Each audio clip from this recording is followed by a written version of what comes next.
the B Zone, listen to the B. Halo B Friends, apa kabar semuanya? Sehat ya? Ini ngomong-ngomong saat ini sedang menyaksikan saya di Listen to the B. Abis ngapain nih? Abis kerja? Setelah sibuk-sibuk seharian? Atau mungkin saat ini sedang packing-packing berencana untuk liburan ke satu tempat? Healing ceritanya. Kadang kita itu suka ketemu dengan seorang pria gagah, berseragam. Menurut kita ini pasti polisi. Tapi kenapa seragamnya kok beda dengan Pak Polisi yang seringkali kita temui? Nah, ini yang akan kita bahas. Ini akan menjadi materi obrolan kita di episode kali ini. Namun sebelum ke sana saya ingin menyapa dulu nih bintang tamu yang sudah ada di hadapan saya ya. Ada Kombes Pol Indra SIKMSI. Beliau adalah Kepala Subdirektorat Pembinaan Analisa dan Evaluasi Kepolisian Khusus Ditbinpotmas Korbinmas Baharkam Polri. Bang Indra, apa kabar?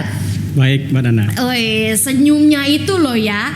Dan juga bintang tamu yang satu ini adalah Insinyur Sustio Iryono MSI. Beliau adalah PLT Direktur Pencegahan dan Pengamanan LHK, Ditjen Gakum LHK, Kementerian LHK, Polisi Kehutanan Ahli Utama. Bung Sus, apa kabar? Selamat siang, Mbak. Alhamdulillah, baik-baik. Ini yang bikin saya grogi. Kenapa bintang tamu saya dua-duanya ini kok suaranya announcer banget? Bahkan lebih announcer daripada saya. Suaranya berat-berat kayak penyiar-penyiar radio yang kalau request lagu malam-malam gitu ya. Tapi emang aslinya begini loh. Emang aslinya gitu ya. Tadi sudah saya intro nih Bang Indra sama Bung Sus bahwasanya seringkali kita sebagai masyarakat ini suka ketemu ya di tempat umum atau di lingkungan-lingkungan tertentu, momen-momen tertentu ada seorang bapak-bapak atau pria lah ya. Perawakannya seperti polisi tapi kok seragamnya beda gitu. Dan seringkali yang saya ketemu, saya kan sering pakai kereta api nih. Yang saya temui itu adalah Polsus benar gak sih? Berarti ya. Polisi khusus kereta api. Nah, ini yang akan kita obrolin nih. Sebenarnya polisi khusus apa kepolisian khusus nih dari Polsus itu? Ini sebenarnya bagian dari Polri atau bagaimana nih? Dalam Undang-Undang Nomor 2 Tahun 2002 tentang Kepolisian Negara Indonesia, dalam pasal 2 disebutkan bahwa fungsi kepolisian adalah salah satu fungsi pemerintahan di bidang Harkamtipmas, penegakan hukum, perlindungan dan upaya kepada masyarakat. Kemudian dijelaskan lagi dalam pasal 3-nya bahwa pengemban fungsi kepolisian itu adalah Polri, dibantu oleh Polsus, kepolisian khusus, penyidik pegawai negeri sipil dan bentuk-bentuk Pam Swakarsa. Jadi Polsusnya adalah pengemban fungsi kepolisian terbatas yang diberi wewenang oleh undang-undang untuk melakukan itu. Jadi sah secara undang-undang ya. Mengemban tugas kepolisian tapi fungsi kepolisian terbatas ya. Sesuai dengan bidang fungsi mereka masing-masing. Bidang fungsi masing-masing. Karena mereka ini sebenarnya bertugasnya itu tidak di lingkungan tugasnya Polri. Bukan. Tapi Jadi Polisi adalah instansi atau badan pemerintah yang diberi wewenang atas kuasa undang-undang, diberi wewenang untuk menjalankan fungsi kepolisian sesuai dengan bidang teknis mereka masing-masing. Berdasarkan undang-undang yang menjadi dasar hukum mereka. Oke, that's why posisinya kadang-kadang ada di kementerian-kementerian seperti di kementeriannya Bung Sus ini ya, ada di Kementerian LHK. Berarti Polhut ya sebetulnya ya? Ya, kepolisian, polisi kehutanan namanya. Polisi kehutanan, benar gitu ya Bung Sus ya? Betul, Mbak Nana. Bukan kepolisian hari ulang tahun ya, bukan ya? Polhut, polisi kehutanan. Ini saya senang nih, seragamnya keren ya kan? Terus jadi kayak apa? Kayak tambah gagah gitu loh. Ininya ya, mungkin karena taktikalnya gitu ya, tapi mungkin disesuaikan dengan hutan. Memang gagah juga, Mbak. Memang gagah, betul sekali. Betul. Oke, saya mau mulai banyak nanya nih karena pastinya ini mewakili rasa penasaran teman-teman yang lagi menyaksikan kita semua Be Friends ini ya. Nah, sebenarnya ada berapa banyak jenisnya sih polisi khusus ini, Bang Indra? Ya, saya jelaskan lagi tadi bahwa Polisi adalah instansi atau badan pemerintah yang atas kuasa undang-undang diberi wewenang untuk menjalankan fungsi kepolisian sesuai dengan bidang teknis mereka masing-masing. Kemudian anggota Polisi adalah pegawai negeri sipil, Pak. Pegawai negeri sipil atau pegawai tetap pada badan usaha milik negara. yang oleh atas kuasa undang-undang diberi wewenang untuk menjalankan fungsi kepolisian tadi. Jadi PNS sebenarnya Iya, ini ya. harus PNS. Harus PNS. Iya. Kalau Atau saya badan pemerintah. Saya PNS juga loh. Pegawai negeri Suling. Bercanda ya, bercanda. Berarti PNS beneran. Jadi Ya, memang harus PNS yang tidak ada boleh di tidak. kementerian itu Ya. kemudian ini mencanangkan diri sendiri ataukah dipilih oleh kementeriannya? Jadi mereka ini PNS itu mereka ditunjuk, kemudian diajukan kepada kita Oke. kepolisian untuk menjadi calon anggota Polsus. Oke. Jadi dari instansi ini mengajukan permohonan kepada kita untuk mendidik calon-calon Polsus ini sehingga mereka jadi anggota Polsus. Jadi demikian prosesnya gitu Mbak. Berarti Jadi pendidikan posisi dasar. mereka ini ada di instansi gitu. Oke, pelatihannya, pembentukannya itu Ya. juga ada di instansi. Jadi kita yang menyelenggarakan. Jadi instansi menunjuk dan mengajukan calon anggota Polsus dari PNS mereka. Kemudian mereka mengajukan permohonan kepada Polri Ya. untuk menyelenggarakan pendidikan dan pelatihan. Jadi ada 2 jenis pendidikan pelatihannya. Yang pertama diklat reguler dan yang kedua adalah diklat khusus namanya Mbak. Itu Oke. yang sudah tertuang dalam Perpol kita, Perpol nomor 9 tahun 2021 tentang kepolisian khusus. Apa yang membedakan Dikrek sama Diksusnya ini? Dikrek itu adalah pesertanya dari rekrutmen biasa, rekrutmen umum gitu, dari SMA atau dari rekrutmen umum dia. Iya. Tapi kalau Dikrek khusus ini dia untuk TNI Polri atau dari pejabat di lingkungan eselon di kementerian. Jadi sumber Polsus ini ada 3 Mbak. Sumber Polsus ada Ya, 3. yang pertama dari rekrutmen umum, Ya. itu diklatnya nanti diklat reguler namanya. Kemudian dari Tahunankah itu? apa? Setiap tahun apa gimana tuh yang Ya tergantung Dikreknya itu? pengadaan dari masing-masing instansi. Mbak. Tergantung masing-masing Ya, instansi. pengadaan dari masing Oke. instansi. Kemudian ada sumbernya dari TNI Polri. Jadi anggota TNI atau Polri, mereka yang masih bisa umurnya masih ada, Yes. kemudian tidak bermasalah, mereka bisa resign dari TNI Polri, kemudian direkrut oleh instansi untuk sebagai Polsus. Tapi yang banyak di sini adalah Polsuska. Polsuska banyak dari mantan-mantan TNI atau Polri yang direkrut untuk untuk memenuhi kuota personil mereka di sana. Oke. Gitu, Mbak. Kemudian yang ketiga adalah dari pejabat eselon Pejabat eselon. di instansi masing-masing yang memiliki Polsus tadi. Nah, mereka nanti kalau dia ditunjuk sebagai pejabat Polsus di sana, mereka harus diklat dulu. Oh. Diklat khusus namanya mereka itu. Oh, jadi berarti sekali lagi ada 3 sumber ya Sumbernya 3 itu. pelaksanaan rekrutmen tadi ya, rekrutmen secara Umum, dari umum, ya. iya kan? Yang tadinya PNS di instansi tersebut kemudian diberi pendidikan suplementasi ilmu kepolisian untuk jadi Polsus. Iya. Kemudian kedua dari Dari TNI Polri. rekrutmen dari TNI Polri. Ya, tapi TNI Polri-nya masih ada usia dinas dia. Oke. Jadi belum mencapai usia pensiun. Belum gitu. ya. Kemudian dari pejabat eselon yang mau menjadi barangkali dipilih untuk menjadi pejabat Ya, di pejabat di lingkungan. pimpinan di Polsus harus ikut diklat juga ya walaupun sudah pejabat ya. Ya, karena kan harus dibekali ilmu kepolisiannya, Mbak. Oke. Biar mempunyai kewenangan dalam melakukan tugas-tugas kepolisian, dan mereka juga kan punya anak buah Polsus dan bisa mengendalikan anggotanya sehingga tidak ada kesalahan dalam melakukan tugas-tugas fungsi kepolisiannya di situ. Oke, sebelum ke Bung Sus nih, satu lagi ke Bang Indra. Tugasnya Polsus itu sama nggak sih dengan Polri? Kalau lagi incas, lagi tugas, lagi patroli gitu. Jadi Polsus ini menjalankan fungsi kepolisian terbatas. Jadi kalau Polsus tadi kan saya sampaikan bahwa ada tiga elemen yang membantu tugas kepolisian. Yang pertama Polsus, PPNS, dan bentuk-bentuk Pamswakarsa. Yeah. Nah, kalau Polsus ini dia lebih condong kepada Harkamtipmasnya dia. Pemeliharaan keamanan dan ketertiban di lingkungan kerjanya. Oke. Kemudian maka dibekali utama adalah ilmu kepolisian tentang Turjawali. Ya, Turjawali itu apa itu? Pengaturan, penjagaan, dan patroli itu tugas utamanya itu. Karena Baru tahu dalam Perpol nomor 9 tahun 2021 tentang kepolisian khusus, bahwa tugas Polsus itu adalah melakukan pengamanan, penangkalan, pencegahan, dan penindakan non justisial. Itu tugas utama dari Polsus itu. Jadi melakukan pengamanan, kemudian pencegahan, penangkalan, dan penindakan non justisial, itu tugas utama dari Polsus. Non justisial. Ya, jadi tidak belum melakukan tindakan hukum. hukum. Tapi kalau sudah masuk ranah hukum itu tugasnya PPNS nanti. Oke. Nah, karena di instansi itu juga punya ada PPNS-nya beliau, mereka di sana. Oke. Ini keren ini. Banyak. Kayaknya durasi 1 jam nggak cukup nih untuk kita ngobrol ini ya. Oke, Bung Sus. Saya mau nanya sekarang nih ke Bung Sus nih. Biasanya kan kalau saya jalan-jalan ke sebuah tempat kayak hutan-hutan lindung itu kan pasti ketemunya polhut gitu ya.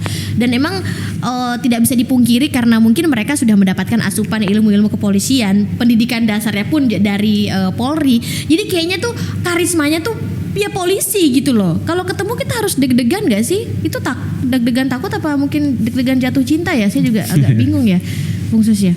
Mbak Nanda, memang yang kita bentuk menjadi polhut ya, itu memang orang-orang yang memenuhi syarat ya, dan dipilih, apalagi kalau yang ganteng sekali. Oh gitu. Jadi memang ya, sekarang harus yang gagah dan ganteng, iya dong. Yang Instagramable ya. Tapi juga kita juga namanya ada polhut wanita juga. Oh ya. Iya. Kalau di Polri Polwan, berarti di situ juga ada polhut wanita. Iya. Polhutwan. Iya. Atau polwanhut. Polwanhut. Oh. Nah, jadi saya kembali ke Pak Indra tadi, bahwa yang dinamakan polhut itu adalah pejabat tertentu di lingkup kehutanan. Oke. Ya, itu baik di pusat maupun di daerah, provinsi, yang sifat pekerjaannya itu menyelenggarakan fungsi perlindungan dan pengamanan hutan, ya, yang oleh undang-undang diberi kewenangan kepolisian khusus, ya, di kehutanan maupun dalam bidang konservasi sumber daya alam hayati dan ekosistemnya dalam satu kesatuan komando. Nah, di kita ada 2 klasifikasi polhut. Yang tadi dibentuk oleh Pak Indra tadi, yang reguler tadi, itu kemarin baru penutupan 3 bulan. Baru tupdik ya? Ya, pembentukan sebagai polhut. Kemudian kita juga menyelenggarakan polhut reaksi cepat. Satuan polhut itu reaksi cepat. Untuk hal-hal yang urgensinya luar biasa tuh ya? Betul. Karena kan menyesuaikan perkembangan tindak kejahatan. Iya. Nah, gitu. Jadi itu kira-kira ya dan di polhut itu utamanya adalah mencegah, ya, fungsinya mencegah, membatasi kerusakan hutan, kawasan hutan dan hasil hutan dari aktivitas manusia, ya, ternak, kebakaran hutan, ya, masuk juga kebakaran hutan ini. Masuk tuh. Ya, terus daya-daya alam yang lain dan penyakit. Dalam hal ini kita juga mempertahankan dan menjaga hak-hak negara, hak-hak masyarakat, ya, perorangan atas hasil hutan, kawasan hutan, hasil hutan, investasi, serta perangkat yang berhubungan dengan pengelolaan hutan. Ya. Itu pun menjadi bagian dari hal-hal yang diurusin sama polhut ya. Iya. Tentunya tadi disampaikan Pak Indra juga kewenangannya. Memang dalam polhut ini belum pada ranah justisi. Namun demikian polhut adalah sumber resource untuk bisa didik juga dari PPNS. Betul. Source-nya karena rata-rata kejahatan yang kaitannya dengan hutan itu udah pasti urusannya hukum.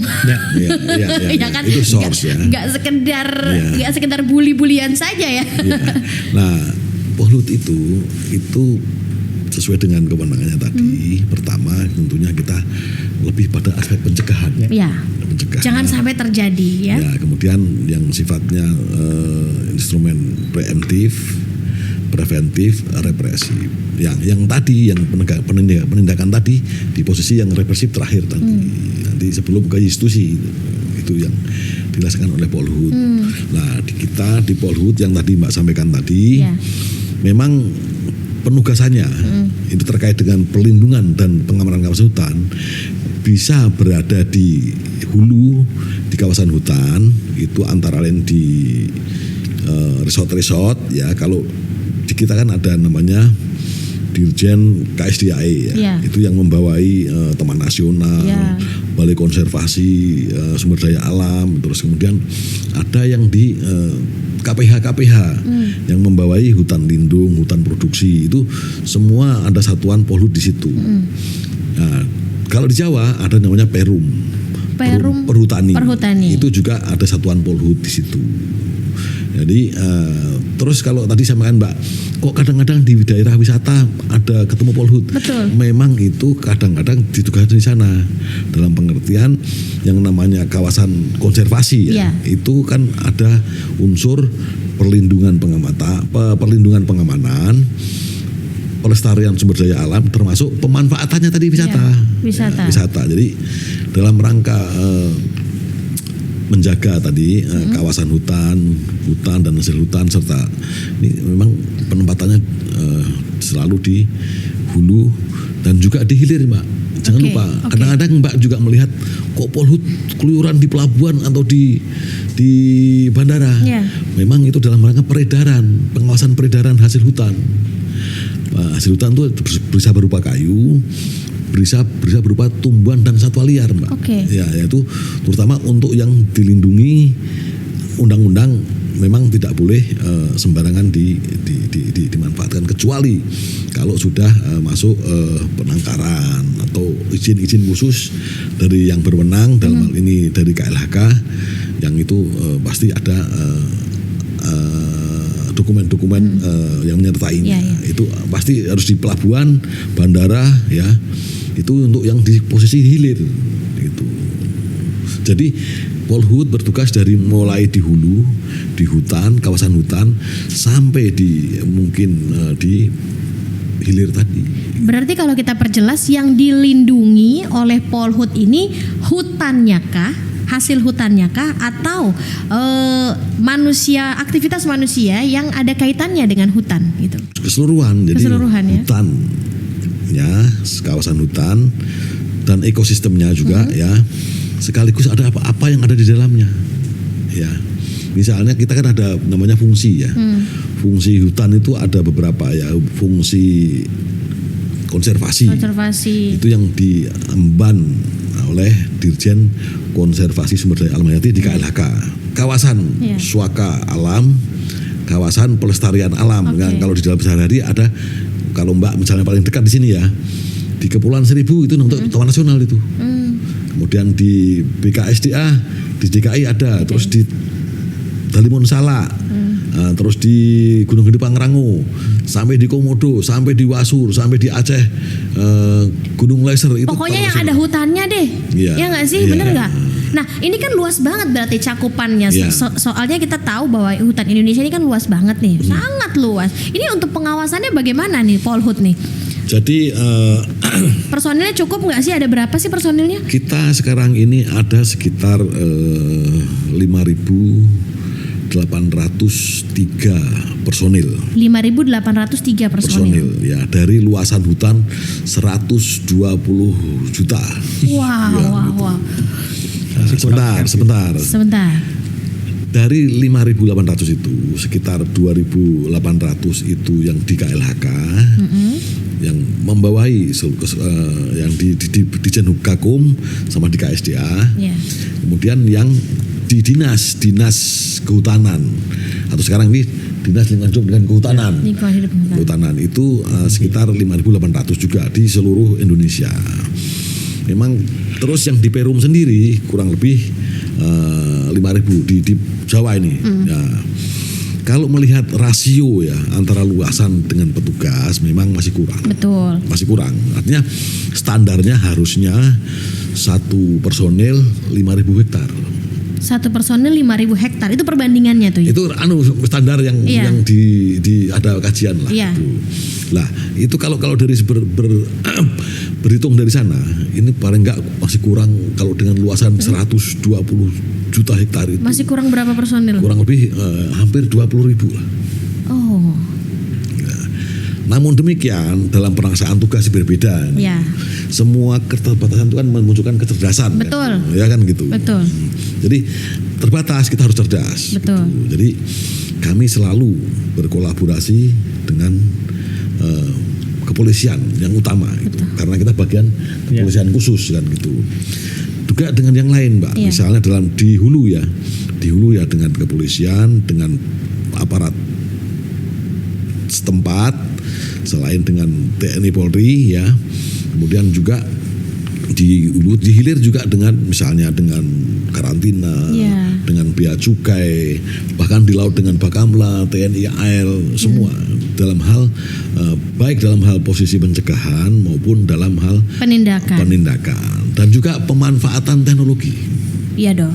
Cakupan yang begitu luas kan harus dibantu dengan teknologi. Ya, kita sudah punya namanya, kalau sekarang ini kan orang transaksi jual beli kan pakai media sosial. Betul. Kita punya cyber patrol. Cyber patrol ya. Ya, jadi setiap hari kita cek medsos ini yang menawarkan satwa biasanya. Dilindungi itu berapa. Kemudian kita komunikasikan dengan Kominfo, blog. Selain yang lain kita juga langsung kita perintahkan yang di wilayah untuk mengecek. Berarti dengan luasan area yang begini luasnya di Indonesia ya, Bung Sus sama Bang Indra, Polhut ini harus kerja keras, kerja cerdas. Betul. Iya kan? Areanya begitu luas, personilnya masih kurang banyak. Tapi saya yakin kalau dengan dengan metode-metode yang digabungkan dengan tadi kolaborasi dan bersinergi dengan elemen-elemen keamanan yang lain serta teknologi dan juga teknologi sepertinya bisa nih ya, dan pasti bisa. Nah, ke Bang Indra kembali. Ini kalau ada kasus di lingkungan kerja Polhut atau di lingkungan kerja Polsus yang lain, ini berarti posisi posisi Polri ini ada di mana nih? Ya, memang tadi sudah sampaikan juga beliau baru saja pulang dari Pekanbaru karena ada permasalahan di sana dan ini pelaku sudah ketangkap. Ini kita bersama-sama, Mbak. Jadi kita bersama-sama melakukan penegakan hukum apabila ada kasus-kasus yang terjadi di sana. Karena yang tahu ini yang tahu apa yang menjadi objek perkara itu kan dari teman-teman Polhut itu. Ya. Jadi kalau ada sebuah kasus nih, Polhut itu tidak langsung ambil action sendiri atau boleh langsung mengambil sebuah action kemudian nanti tinggal report atau dilimpahkan gitu ke pihak Polri? Jadi izin Mbak Indra. Ya. Jadi karena kita dibentuk oleh Polri ya, sehingga sebagian ilmunya Polri di kita juga, sehingga kita berwenang melakukan tindakan di lapangan, ya. Tindakan di lapangan itu yang antara lain pertama seperti pencegahan, kemudian patroli, kemudian pengamanan dalam pengertian penangkapan, misalnya yang diindikasikan melakukan tindak kejahatan, kemudian kita lakukan membuat laporan kejadian, nanti hubungannya dengan pengaduan nanti Mbak itu. Nah itu kemudian ada tetap dikawal oleh Polri dalam pengertian kalau dinaikkan ke penyidikan nanti berhubungan dengan Korwas, pengawas itu dalam penyidikan. Jadi posisi Polhut masih dalam pengertian penindakan pencegahan sambil penindakan di posisi sebelum justisi tadi ya. Dan kita sekarang ini dengan kemajuan ketindak kejahatan yang sangat kompleks tidak bisa melakukan sendiri. Dan juga sepertinya perlu peran dari masyarakat nih, ya kan? Barangkali bisa menjadi CCTV lapangan dari Polhut, betul ya? Betul. Nah, biasanya gimana nih kalau misalnya ada masyarakat yang menemukan adanya indikasi kejahatan di lingkup kehutanan? Caranya melaporkan tuh gimana nih? Misalnya hubungin kemana nih untuk ngasih tahu ke Polhut atau ke? Iya kan, kita harus ngasih tahu ke Polhut atau langsung ke polisi gitu? Apa nanti polisi yang akan melimpahkan ke Polhut gitu? Izin Pak Indra, jadi kita dari awal sudah membaca hal demikian, dan sekaligus bagaimana memberikan pendidikan yang cukup kepada masyarakat. Ya. Jadi kita punya web pengaduan. Di situ pengaduan. Kemudian kita juga ada call center. Call center ada. Terus di masing-masing provinsi dan di kota-kota besar ada yang namanya satuan-satuan Polhut wilayah. Ada yang di dinas, ada yang di unit pelaksana teknis sampai kabupaten ada. Bisa mengadu ke sana, ya. Kalau di kota-kota besar ada namanya kantor, misalnya kantor Balai Kakum, Balai Penegakan Hukum. Itu kemudian ada Balai Konservasi Sumber Daya Alam, Taman Nasional, kemudian Dinas Lingkungan Hidup dan Kehutanan atau Dinas Kehutanan sampai ke Kesatuan Pemangkuan Hutan. Ya. Nah, dan kalau mau masih bisa juga pakai web tadi itu ya. Ya, web pengaduan. Cuman kami berharap dalam pengaduan ini sebisa mungkin diusahakan 4W 5H. Jelas gitu ya. When. Lengkap Terus, tuh kapan. Kapan. Where. Di mana. Terus what, why dan how. Wah, ini langsung kita respon cepat, enak itu. Tapi kalaupun tidak ada indikasi kesisir pun kita cari, Pak. Kita cari. Ada clue sedikit. Kalau itu yang penting ada yang bertanggung jawab signifikan kita cari. Dan itu sudah hampir, itu sudah setiap hari lah Mbak kita. Selalu dapat tuh ya. Respon. Trafficnya lumayan tuh di web itu. Lumayan juga. Tapi maksud saya gini, sehingga makanya kita kebikin Satuan Polhut reaksi cepat. Yang tadi itu. Iya. Dari yang tadi Mbak yang tidak hanya menjaga wisata, tapi sudah mencoba untuk bagaimana menjaga ancaman perubahan iklim. Perubahan iklim ya. Karena terus terang kalau hutan rusak, serapan karbon kurang ya.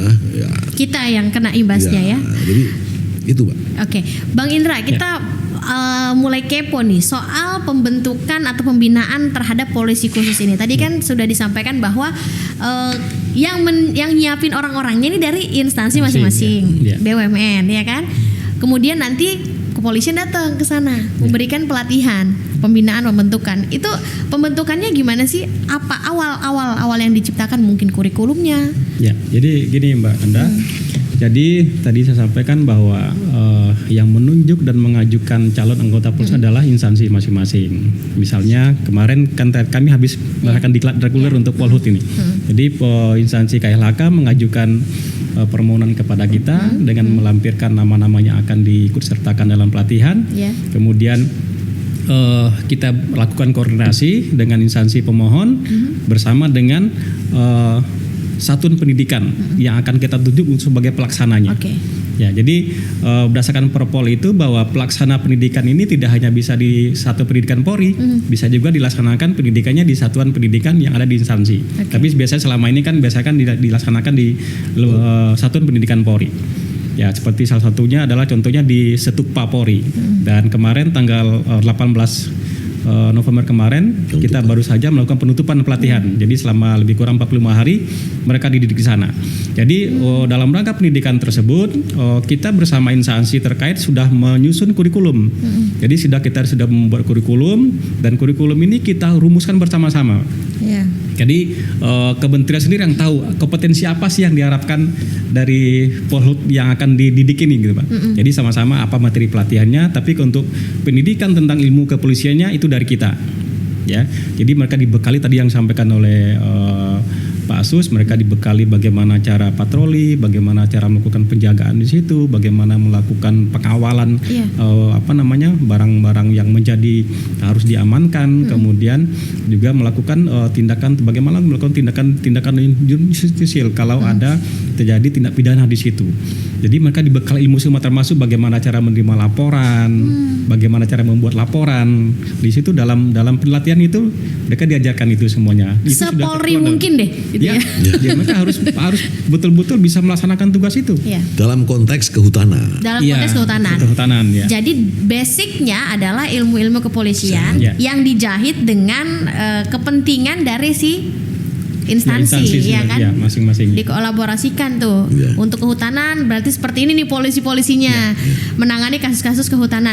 Tapi tadi kan sempat dengar tuh Bung Sus bilang yang memfilter atau yang memilih itu dari instansi. Emang yang dilihat apanya sih? Ya, terutama kan selain glowing dan ganteng dan gagah tadi loh, mungkin ada yang jelas apakah dia menakutkan? Masuk ASN sekarang ini kan ada standar yang cukup tinggi lumayan Bapak. Kita biasanya source-nya dari SKMA ya, Sekolah Kehutanan Menengah Atas, sekarang kemudian juga yang setingkat sarjana Pak. Saya anggap secara intelektual memenuhi lah gitu. Nah, tinggal karena Polhut ini basis pelaksanaan tugasnya kan fisik gitu. Yang jelas itu kesamaptaan menjadi yang jasmani menjadi yang utama juga. Selain juga faktor-faktor psikologis. Dia bisa bekerja sama, dia bisa di bawah tekanan, bisa Nggak takut hewan. Nah, itu penting tuh. Nyali. Polhut tapi Iya, takut sama nggak hewan. takut gelap gitu, Nggak Mbak. takut gelap. Jadi ada sisi intelektual, fisik, kemudian psikologis. Karena terus terang gara depan Mbak dia Mbak di hutan lagi ya, itu yang harus ini. Dan selain tadi, kalaupun misalnya semua unsur itu menurut ya, yang jelas kalau penampilan menarik lah. Kayaknya Polhut nih semenjak Bung Sus yang ada di atas ya, pokoknya harus glowing, harus menarik, harus eye catching kayaknya ya. Harus fashionable mungkin. Tapi gini, gimana? Mau ada yang ingin ditambahkan? Yang jelas semua apapun harus ada tentang faktor integritas. Integritas itu yang utama ya. Itu nomor 1. Penampilan setelahnya gitu ya. Integritas. Integritas terhadap negara juga. Betul. Jadi mereka juga diajarkan hal rintang. Jadi gitu. karena medan tugas mereka yang begitu berat, jadi di pendidikan mereka juga diajarkan hal rintang, bagaimana cara memanjat, bagaimana cara turun tebing. Termasuk menembak. Menembak pun mereka diajari. Ya karena mereka juga disenjatai. Ya, Itu makanya mereka dilatih. Di Polhut aja apakah di kementerian lain diajarin juga? Tergantung Dasarnya ya. itu, menembak Kalau itu. dasar itu tergantung medan yang akan Medan, mereka hadapi dalam oke. tugasnya, Mbak. Jadi tidak sama semua. Jadi tergantung kebutuhan dan kemampuan yang mereka miliki dalam menghadapi lapangan tugas mereka. Oke.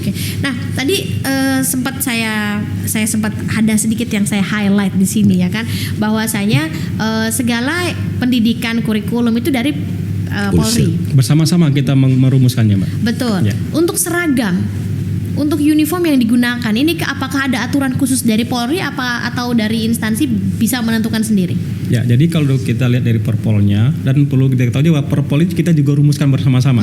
Ya, jadi kita dengan semua instansi yang memiliki Polsus, kita rapat bentuk poja, kita rumus bersama tentang Perpol ini.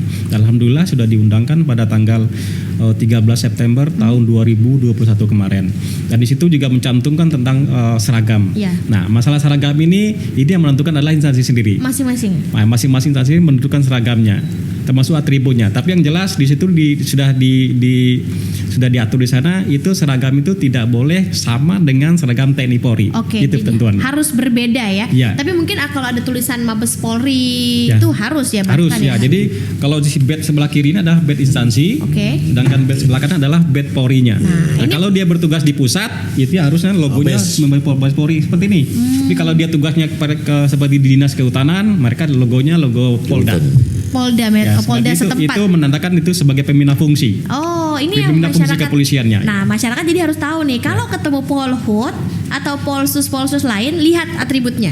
Ya. Kalau tulisannya Mabes Polri berarti ini Pusat ya. dari pusat nih Polsusnya nih. Ya. Tapi kalau tulisannya Polda setempat berarti Ya, di daerah tersebut gitu. Ya. Kalau personil yang sudah dicanangkan nih dari instansi, ada nggak yang dicoret dari Polri? Wah, ini jangan. Pernah nggak kayak gitu? Maksudnya gimana, Pak? Jadi dari sekian ratus katakanlah Ya. yang udah dipilih oleh kementerian untuk siap menerima pendidikan. Tapi dari pihak Polri bisa melakukan screening lagi nggak? Apa enggak? Ya, tapi selama tetap- ini belum ya. terjadi. Ya, tapi tetap kita lakukan verifikasi terhadap data. Kemudian yang paling utama adalah sisi kesehatan, Mbak. Oke. Ya jangan sampai nanti kan latihannya cukup berat juga nih. Walaupun cuma 40 hari kan ada latihan fisiknya juga. Justru berat loh. Segitu dihajar di 45 hari Ya, gitu. tapi kan ada tahapan-tahapannya. Oke. Jadi tidak langsung kencang ya, jadi ada tahapan-tahapan sesuai dengan kondisinya. Makanya faktor kesehatan ini sangat utama ini. Jangan sampai ada penyakit bawaan dan lain sebagainya. Iya. Ini yang pada saat mereka masuk, memang mereka datang dari daerah atau dari tempat menuju ke tempat diklat itu tempat pendidikan, mereka sudah membawa surat keterangan. Tapi pada saat dia datang di tempat pendidikan, mereka diperiksa lagi. Ya, dicek lagi kondisinya, dicek lagi kondisi jantungnya, Semuanya dan lah ya. semuanya dicek. Ya, bagian fisik luarnya dicek semuanya. Termasuk kita wawancari juga dia punya punya penyakit bawaan Riwayat tidak. Dan ya. ini harus MCU. jujur, Mbak. Harus jujur, jangan sampai bohong. Jangan sampai bohong. Kalau bohong ternyata dia punya jantung dan lain sebagainya pada saat dia melakukan latihan lapangan Betul. yang cukup berat, ini berbahaya buat dia nanti. Kamu ada jantung? Ada. Ya, kalau Tentu nggak ada Pak, gimana? Ya, tapi memang harus jujur ya. Oh, iya. Jadi kalau jujur ini penting karena biar bisa mengikuti latihan sampai selesai sehingga apa yang diharapkan dari instansi itu bisa kita penuhi. Betul. Ya. Supaya berlangsung dengan aman dan lancar Ya, tuh itu yang pelatihan, utama. tidak ada obstacle di tengah jalan ya. Ya. Nah, sekarang ini ada berapa kementerian yang sudah punya Polsus? Nah, dari kementerian sampai sekarang ini sudah ada 5 kementerian. 5 kementerian. 5 kementerian memiliki Polsus. Yang pertama KLHK. KLHK. Namanya adalah Kepolisian Polisi Kehutanan. Polhut. Ya, Polhut. Oke. Yang kedua adalah Kementerian Kelautan dan Perikanan. Oke. Nah, ini 2 Polsusnya, Mbak. Kenapa bisa 2? Ya, yang pertama di Ditjen PSDKP, Oke. pengawasan Sumber daya kelautan dan kelautan kehutanan. dan Itu namanya Polsus PWP 3K. Oke. Ya, pengelola wilayah pesisir dan pulau-pulau kecil. Yang kedua itu namanya Polsus Karantina Ikan. Kemudian yang ketiga pada Kementerian Hukum dan HAM. Oke.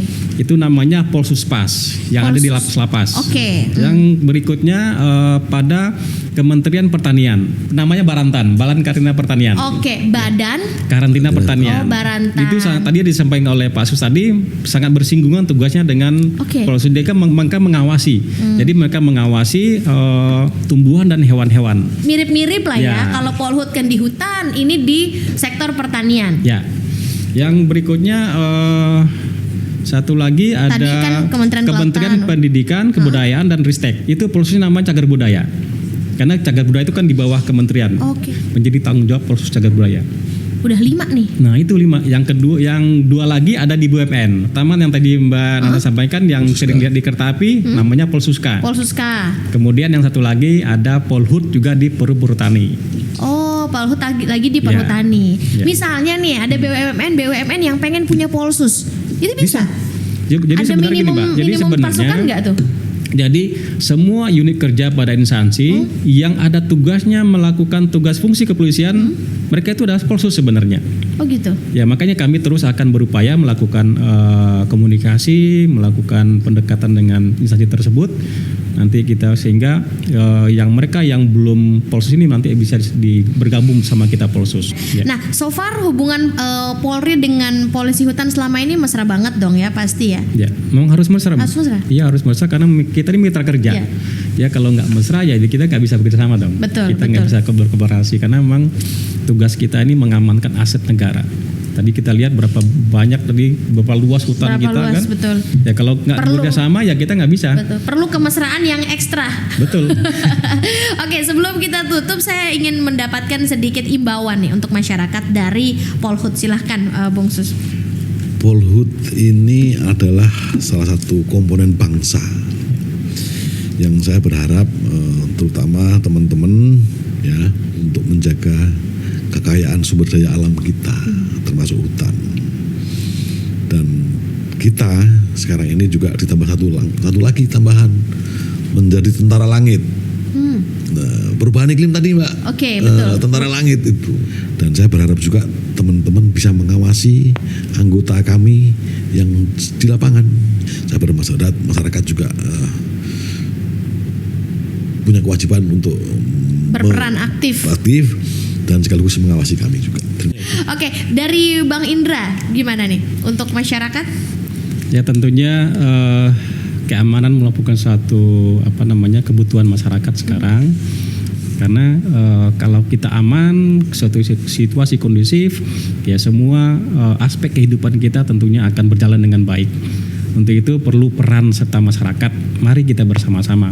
Kami ada polisian, ada polsus-polsus yang ada di masing-masing instansi, maksud di hutan pun sekalipun di hutan yang jangan kita itu sepi, tidak ada gangguan, ya di mana-mana pasti ada gangguan. Tapi kalau kita bersama-sama menjaga keamanan ini, ya insya Allah kita bisa Hidup dengan tenang, dengan nyaman, dengan rukun tentunya, karena rukun ini juga penting, ya. rukun juga penting sehingga kita bisa menikmati hidup ini dengan baik gitu loh. Bisa menikmati waktu yang telah diberikan oleh Tuhan ya. Ya. Baik, Be Friends, jadi sudah clear ya, sudah jelas bahwa ternyata polsus yang sering kita temui di beberapa tempat yang sudah kita bahas tadi itu ternyata punya peran yang begitu luar biasa. Dan polsus ini bersinergi dengan begitu mesra dengan Polri untuk menjalankan tugas-tugas dan juga perannya tentunya untuk siapa sih? Untuk kita juga kok. Nah, Be Friends, tugas kita saat ini adalah kita pun diharapkan punya peran aktif, berperan serta dalam membantu tugas dari bapak-bapak Polsus ini ya.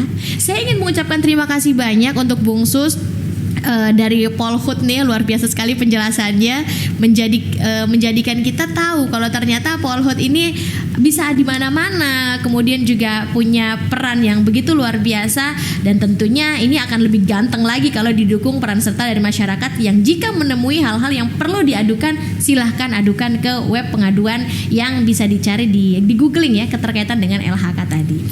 Kemudian saya ucapkan terima kasih banyak untuk Bang Indra atas segala penjelasannya untuk kita semua di Listen to the Bee kali ini. Terima kasih banyak. Sehat selalu bintang tamu saya. Amin. Mudah-mudahan kita segera bertemu lagi di kesempatan. Mungkin perlu dengan polsus lain karena mungkin masyarakat banyak yang belum tahu nih polsusnya ada di mana saja. Betul. Bahkan sebenarnya untuk Polhut ini kita harus ada part 2 deh. Ya, bisa dengan Bung Sus ini ya. Oke, nantikan perbincangan kita mungkin insya Allah dengan polsus lain ya Bang Indra ya. Yang pasti terima kasih banyak untuk semua narasumber hebat saya hari ini di Listen to the Bee, dan juga untuk semua yang telah menyaksikan dengan setiap program kita yang satu ini. Terima kasih banyak. Nantikan terus informasi-informasi dan juga topik-topik yang informatif dan juga edukatif di Listen to the Bee bersama saya Rinanda. Sampai jumpa lagi semuanya. Terima kasih.